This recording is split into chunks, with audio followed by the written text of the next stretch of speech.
Today is day 4. I'm in the little oasis in the middle of nowhere in the prairies.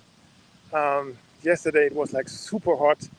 It felt like opening the door of an oven, and I had constant headwind. And that was really exhausting, I have to say. So I started only at lunchtime because I was spending the morning with Mitch and Janika, which was great. And so I just entered in the heat, and my metabolism couldn't really take it yet. So still in the process of adjusting and getting my way into. When I found this campsite, I was literally not capable of going any further. And so I'm super happy that I found it. And the people who run it, they are super nice. They're actually campsite sitting for their kids. And so it's Jake and his wife. And I don't know, we started chatting, and I told them about the fundraising tour, Coaching for a Better World tour, and what we are going to do. And then next year we are focusing on Ukraine.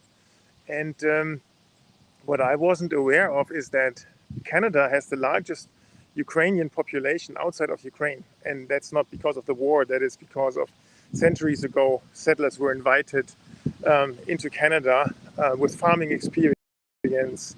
And this place here is where crops are grown in Canada. And so I think, I've not been to Ukraine yet, but I think it very much resembles the situation that Ukrainians have here. So it's very easy to run into a Ukrainian person here.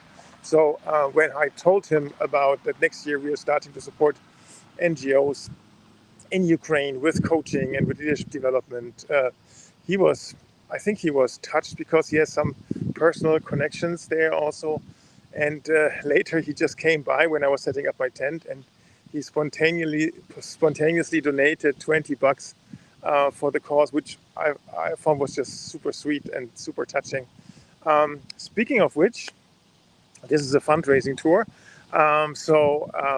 If you haven't donated yet, feel free to think about it. You will find it, the possibility to donate in this blog here. You can go to cosmicfoundation.org or look for Around the World by Bike.blog. You have a lot of possibilities to donate, and every euro is welcome. So now it's the morning before the funeral of my mother-in-law. My family is gathering tonight at home, and it's hard for me to be not with them. So I don't know, I just feel it's very hard for me to say goodbye to my mother-in-law from the distance. So on the one hand side, I'm not fully adapted to the lifestyle on the road yet, and there's this kind of grieving process going on in parallel, and also the feeling that I'm very sorry for not being with my family at that time. So that's in my mind and in my heart right now. Other than that, I'll be starting now for my next day, or the second day on the bike, day 4 of the tour.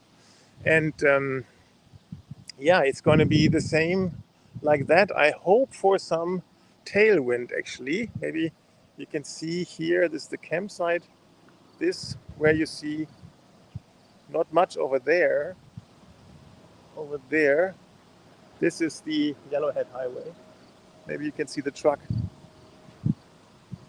And it's just super flat, and this is the only place with trees in like 100 kilometers. So it's very special kind of landscape.